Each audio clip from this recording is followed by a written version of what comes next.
아멘. 네, 오늘 하나님께서 주시는 말씀은 마가복음 8장 27절에서 38절까지의 말씀입니다. 마가복음 8장 27절에서 38절까지의 말씀 제가 교독하도록 하겠습니다. 예수와 제자들이 빌립보 가이사랴 여러 마을로 나가실새 길에서 제자들에게 물어 이르시되 사람들이 나를 누구라 하느냐? 제자들이 여짜와 이르되 세례 요한이라 하고 더러는 엘리야 더러는 선지자 중에 하나라 하나이다. 또 물으시되 너희는 나를 누구라 하느냐?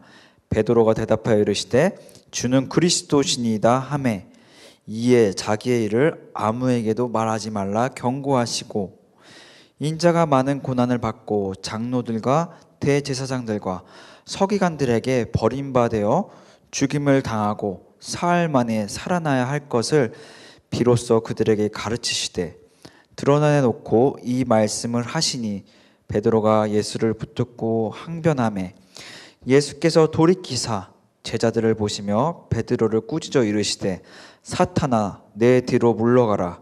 내가 하나님의 일을 생각하지 아니하고 도리어 사람의 일을 생각하는도다. 무리와 제자들을 불러 이르시되 누구든지 나를 따라오려거든 자기를 부인하고 자기 십자가를 지고 나를 따를 것이니라. 누구든지 자기 목숨을 구원하고자 하면 잃을 것이요 누구든지 나와 복음을 위하여 자기 목숨을 잃으면 구원하리라. 사람이 만일 온 천하를 얻고도 자기 목숨을 잃으면 무엇이 유익하리요? 사람이 무엇을 주고 자기 목숨과 바꾸겠느냐?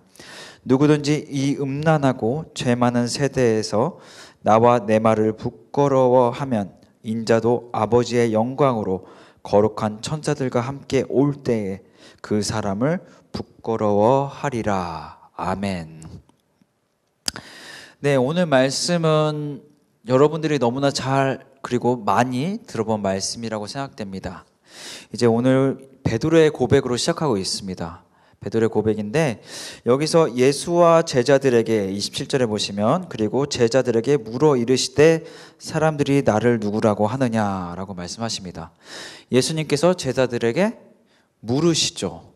그렇습니다. 이 제자라는 거, 이 헬라어로 마데테스죠. 이 마데테스는 마다네인, 그 배우다라는 그곳에서 파생된 단어입니다. 그렇기 때문에 제자는 무엇인가? 제자는 계속적으로 배우는 자인 것이죠. 예수님께 배우는 자.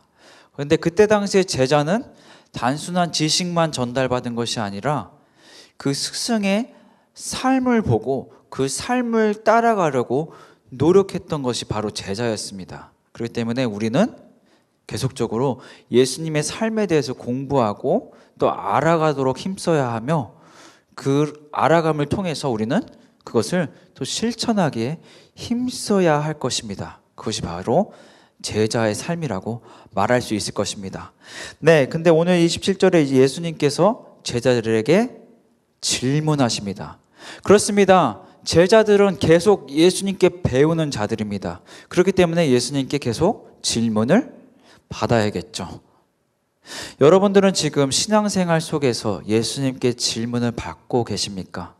혹시라도 내가 다 안다, 내가 이 정도면 다 안다, 혹시라도 어떤 결정을 내릴 때 내가 알고 있다, 이것이 정답이다 라고 생각하고 내 마음대로 결정하는 부분이 있지는 않으십니까? 그것은 사실 제자의 삶이라고 말하기 힘들 것입니다. 제자는 계속 배우는 자입니다. 예수님께 계속 배우는 자이고요. 예수님께 계속 질문을 듣는 자이고요. 그 질문에 대해서 우리가 계속 고민해야 되고, 그리고 예수님께 답을 구하는 자, 그것이 제자의 삶임을 오늘 본문을 통하여 말씀하고 있습니다. 네, 그래서 28절에 보면 제자들이 여짜와 이르되, 이제 제자들이 얘기하죠. 세례 요한이라 하고 더러는 엘리야, 더러는 선지자 중에 하나라 하나이다 라고 말씀합니다. 네, 이건 어떻게 보면 이제 제자들이 아닌 다른 이제 사람들이 어떻게 예수님에 대해서 이야기하는지 귀를 기울였던 것이죠. 근데 여기서 우리가 알 수 있는 것은 예수님의 제자가 되지 못하면 예수님에 대해서 정확히 알 수 없다는 걸 말씀하고 있습니다. 엉뚱한 대답을 하고 있죠. 세례 요한, 엘리야, 네, 선지자 중에 하나. 성경적으로 근거는 있어요. 그렇죠? 네, 구약 성서를 봐도 또한 이 세례 요한이라 불릴 만한 어떤 비슷한 이적들을 행하셨죠. 일들을 행하셨고, 그러나 예수님은 세례 요한도 아니셨고 엘리야도 아니셨고 선지자 중에 하나 이 정도인 그런 분도 아니셨습니다. 예수님을 안다, 예수님을 알아간다, 그분이 누구이신지 알려면 우리가 먼저 무엇이 되어야 합니까? 예수님의 제자가 되어야 하는 것입니다. 제자가 되기에 힘써야 하는 것입니다.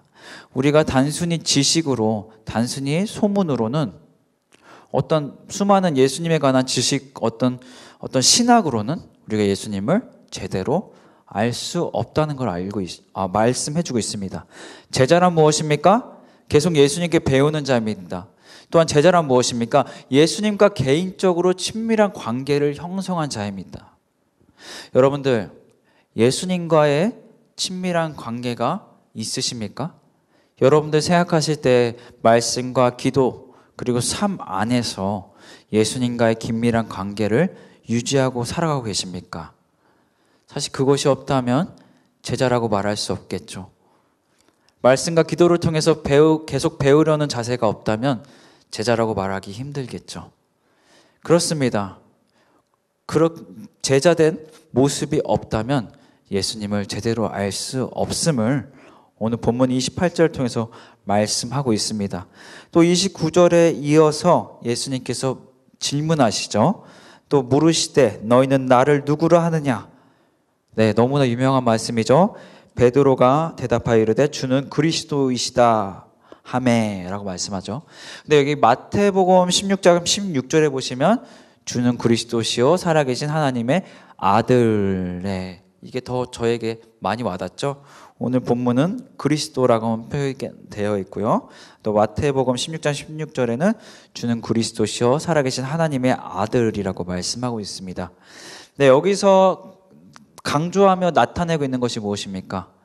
예, 메시아 되심이죠. 예수 그리스도께서 메시아 되심, 구원자 되심, 유일한 구원이 되시는 분이라는 것을 말씀하고 있습니다. 그러나 예수님의 제자 되지 못한 자들, 예수님께 배우려고 하지 않는 자들은 예수님께서 구원 되심, 예수님께서 메시아 되심을 알 수 없다는 것을 오늘 본문을 통하여 말씀하고 있습니다. 그렇기 때문에 우리가 제자로서 예수님께 계속 배우려고 힘써야 할 것입니다. 네, 그리고 30절에 보시면 이에 자기의 일을 아무에게도 말하지 말라 경고하시고, 네, 이거를 알리지 말라고 경고하시죠. 네, 잘 아시다시피 당시 어떤 정치적인 메시아로 오해가 될 것을 염려하셔서 이것을 말하지 말라고 예수님께서 경고하십니다. 네, 그렇기 때문에 예수님을 알아가는 과정에서 가장 중요한 첫 단계가 무엇입니까? 제자가 되어야 함을 다시 한번 강조해서 말씀하고 있고요. 제자가 된다는 것은 무엇입니까? 배우는 자. 아까 얘기한 것 같이 만다네인, 이 헬라어에서 파생됐죠. 배우다라는 곳에서 파생돼서 마레테스라는 헬라어 단어가 나왔는데요. 예, 그렇기 때문에 제자는 계속적으로 배우는 자, 그리고 예수님께 계속 질문을 듣는 자, 또 그것을 그 진리를 예수님께로부터 정답을 찾아가는 자임을 오늘 본문은 말씀하고 있습니다. 그렇지 않으면 이렇게 말하지 말라 경고를 받는 것이지요. 네, 그러면서 31절에 보시면 이제 인자가 많은 고난을 받는데 누구에게 받습니까? 세 집단에게 받죠. 이제 장로들과 대제사장들과 이제 서기관들, 이 세 집단들에게 받는데요. 이것은 이 세 집단들의 공통점이라면 무엇일까요? 그들의 공통점은 이제 종교적인 행위를 강조했던 거죠. 율법 안에 갇혀있던 자, 또 종교적인 어떤 행위, 율법적인 행위에 갇혀있던 사람들이라고 말할 수 있습니다. 그렇습니다. 31절에서 우리에게 경고하는 것이 무엇입니까? 이들을 통해서 고난을 받는데 이들의 공통된 점은 율법주의적이며 종교주의적인 것입니다. 그렇기 때문에 우리의 신앙생활이 혹시라도 율법주의적이며 종교적인 어떤 종교의 행위를 강조하는 신앙생활을 하고 계시다면 그것은 여기에 보고 본문 31절의 말씀과 같이 인자가 많은 고난을 받고 오히려 예수님을 고난하는, 예수님을 핍박하는 신앙생활일 수도 있다는 것을 본문을 통하여서 경고하고 있습니다. 여러분들의 신앙생활은 어떠합니까? 남을 비판하며 남의 잘못된 것을 욕하고 비판하며 나는 좀 그 사람과는 다르다고 생각하고 신앙생활하고 있지는 않으십니까? 그러시다면 예수님을 고난하고 핍박하는 신앙생활임을 오늘 본문을 통하여 말씀하고 있습니다. 우리는 어떤 종교적인 것, 율법주의적인 것을 벗어나서 우린 예수 그리스도 안에서, 그분의 은혜 안에서 믿음으로 나아가는 신앙생활을 해야 할 것입니다. 네, 그러면서 32절에 보시면 이제 예수님께서 그 본인의 죽음에 대해서 그리고 부활에 대해서 31절에 말씀하시죠. 그랬더니 32절에 베드로가 예수님을 붙들고, 또 33절에 보시면 이제 예수께서 돌이키사 제자들을 보시며 베드로를 꾸짖고 사탄아 내 뒤로 물러가라, 하나님을 일을 생각하지 아니하고 도리어 사람의 일을 생각하는도다 라고 말씀하고 있습니다. 네, 여기서 좀 예수님이 이분법적으로 좀 나누시죠. 사람의 일 그리고 하나님의 일. 근데 사람의 일을 생각하는 사람들, 그 사람들을 뭐라고 호칭하고 있습니까? 예수님께서 사탄아라고 말씀하고 있습니다. 여러분들이 생각하는 사탄은 무엇입니까? 어떤 험악한 인상에 무슨 머리에 뿔 달린 사람? 이런 것만이 꼭 사탄이 아니라 아무리 도덕적인 것으로, 도덕적인 행위와 모습이 올바르게 보일지라도 이것이 하나님의 일이 아닌 사람의 일이라면 그것은 사탄과 다를 게 없다는 것을 오늘 본문을 통하여서 말씀하고 있습니다. 베드로는 분명히 예수님을 사랑하는 마음으로, 예수님을 배려하고 생각하는 마음으로 붙들고 항변하였던 것이죠. 그러나 예수님께서는 사람의 일을 생각지 말고 하나님의 일을 생각하라 라고 말씀하십니다. 사탄이 무엇입니까? 하나님을 대적하는 자죠. 그렇죠? 하나님의 뜻과 반대되는 자, 어긋난 자. 그렇습니다. 우리가 이 어떤 일을 할 때에, 무엇을 할 때에, 선택의 기로에 섰을 때에 여러분들은 하나님의 일을, 하나님의 뜻을 추구하고 나아가고 계십니까? 그렇지 않다면 혹시 무엇을 할 때마다 주님께 묻지 않고 그냥 내 마음대로 하고 있다면 그건 사탄과 다를 바가 없다는 것을 오늘 본문을 통해서 말씀하고 있습니다. 우리는 사람의 일이 아닌 하나님의 일을 먼저 생각하고 움직여야 하는 제자들이죠. 그것을 잊지 않고 살아가시는, 축복된 삶을 살아가시는 여러분들 한 분 한 분 되시기를 소망합니다. 네, 그러면서 34절에 보시면 이제 무리와 제자들을 불러 이르시되 누구든지 나를 따라오려거든 자기를 부인하고 자기 십자가를 지고 나를 따를 것이니라 라고 말씀하시는데요. 34절과 이제 35절에 보시면 이제 예수님을 따르는 자들은 어떠한 자세, 어떠한 마음가짐을 가져야 되는가에 대해서 34절과 35절은 말씀하고 있습니다. 네, 제자는 아까 말씀드린 것과 같이 배우는 자들입니다. 근데 배우는 자세가 어때야 합니까? 나를 따라오려거든 자기를 부인하고, 자기를 부인한다는 건 무엇일까요? 이때까지 내가 알았던 지식들, 이때까지 내가 알았던 것들, 내가 진리라고 고집했던 것들을 이제는 다 내려놓아야 하는 것이죠. 모든 것이 새롭게 되는 것입니다. 이제는 내 것이 아닌 예수 그리스도로 채워지는 것이죠. 내가 진리라 생각했던 것이 그런 것들, 내가 이거 아니면 안 돼, 난 이건 꼭 가지고 있어야 돼 하는 것들도 다 내려놓고 이제 예수 그리스도로 가득 차는 것이 바로 자기 부인이라고 말할 수 있겠죠. 네, 그렇습니다. 그러면서 자기 십자가를 지고 나를 따를 것이니라 라고 말씀합니다. 자기 십자가라는 것은 무엇입니까? 십자가, 여러분들이 너무나 잘 아시다시피 십자가는 그때 당시에 사형을 하는 그 형틀이었잖아요. 그렇죠? 쉽지 않습니다. 예수님을 따라가는 삶, 예수님께 계속적으로 배움을 받는 제자의 삶은 절대로 쉽지 않습니다. 그 삶은 어떻게 이루어집니까? 자기를 부인할 때, 나를 내려놓을 때 가능하다는 것을 말씀하고 있습니다. 그러면서 35절에 보시면 자기 목숨을 구원하고자 하면 잃을 것이요 누구든지 나와 복음을 위하여 자기 목숨을 잃으면 구원하니라 라고 말씀합니다. 35절의 말씀은 어떻게 보면 영생에 대해서 말씀하고 있죠.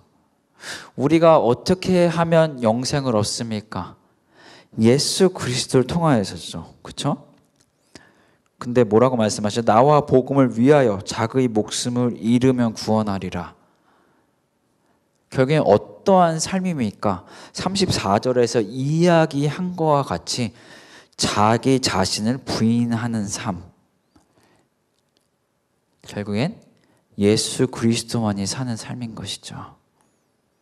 그러한 삶을 통해서 우리는 구원까지 이르게 되는 것임을 말씀하고 있습니다.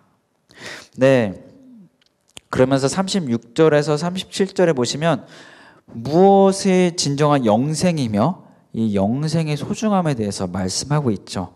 36절 사람이 만일 온 천하를 얻고도 자기 목숨을 잃으면 무엇이 유익하리요. 그렇죠? 너무나 공감되는 말씀이죠. 이 세상의 모든 걸 가졌다 한들 우리가 죽음을 피할 수 있을까요? 부자도, 건강한 사람들도, 학위가 높은 사람들도 결국에는 죽음을 맞이하게 되고 또 피할 수 없음을 우리 너무나 잘 알고 있습니다. 네, 그렇기 때문에 결국에 이 세상의 것들 다 가진 듯 하나 결국에는 다 놓고 가야 하는 것들 뿐인 것이죠. 그리고 영원한 것은 어디에 있습니까? 그렇죠. 우리가 영원히 살 그곳, 영생할 그곳. 그러나 이 땅은 아닌 것을 말씀하고 있죠.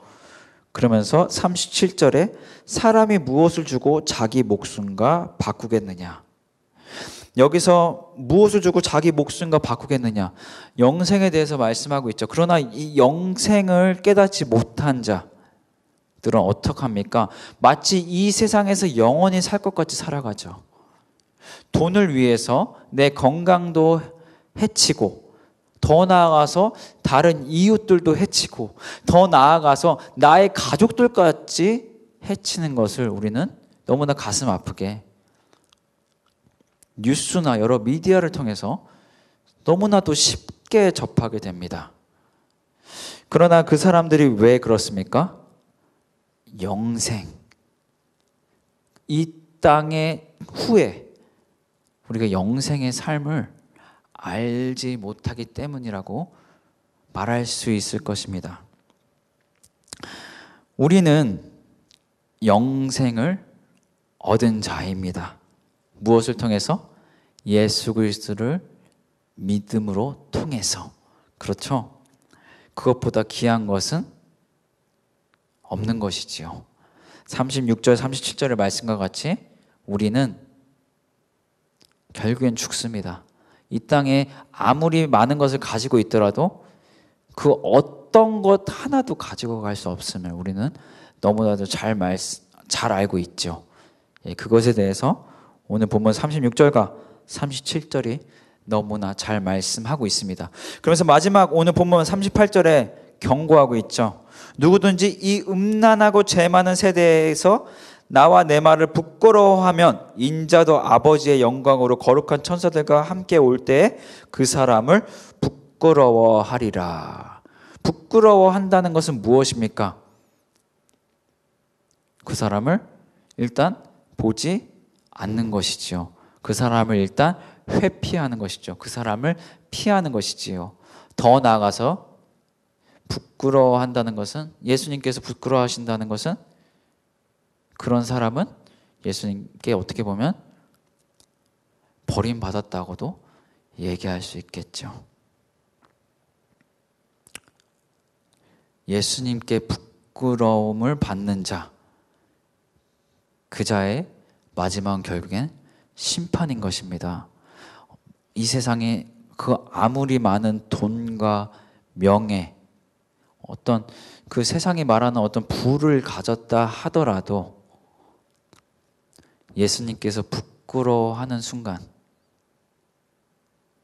길어야 120년을 그 부와 누리며 살겠지만 그 뒤에 영원한 삶은 결국엔 심판의 삶을 살아갈 수밖에 없는 것을 오늘 본문을 통하여 말씀하고 있습니다. 그렇기 때문에 우리가 따라갈 것은 이 음란하고 죄 많은 세대가 아니라 예수님의 말씀임을 오늘 본문을 통하여 말씀하고 있습니다. 여러분들 삶 속에서 오늘 베드로의 고백과 같이 주는 그리스도시요 살아계신 하나님의 아들임이 나타나고 있습니까? 혹시 여러분들 예수님께 계속 배우려는 자세를 가지고 계속 배우려고 나아가고 계십니까? 혹시 내가 성경을 다 안다고 생각하지는 않으십니까? 내 인생 속에서 내가 정답을 알고 있다고 생각하지는 않으십니까? 어느 순간 선택의 기로에 섰을 때 하나님의 일이 아닌 사람의 일을 생각하고 계시지는 않습니까? 오늘 하루 이 본문 말씀을 보시면서 자아 성찰하는 시간을 가지시기 바랍니다. 그리고 이제부터라도 예수님께 배우려고 힘쓰는 제자의 삶을, 그런 참 제자의 삶을 살아가시기를 주님의 이름으로 축복하고 또한 소망합니다. 제가 기도하겠습니다. 하나님 아버지, 우리 안에 하나님의 일이 아닌 사람의 일을 생각하고 있다면 주님 깨닫게 하여 주시옵소서. 베드로에게 꾸짖으셨던 그런 거와 같이 우리를 꾸짖으셔 주시고 또 우리가 깨달아서 이제는 주님께 말씀과 기도를 통해서 계속적으로 배우려는 자세를 갖게 하시고, 하나님 이 세대를 따라가기보다는 사람의 일을 생각하기보다는 하나님의 일을 생각하며 주님을 온전히 따라가는 그런 참 제자의 삶 살아가게 하여 주시옵소서. 예수 그리스도의 이름으로 기도합니다. 아멘.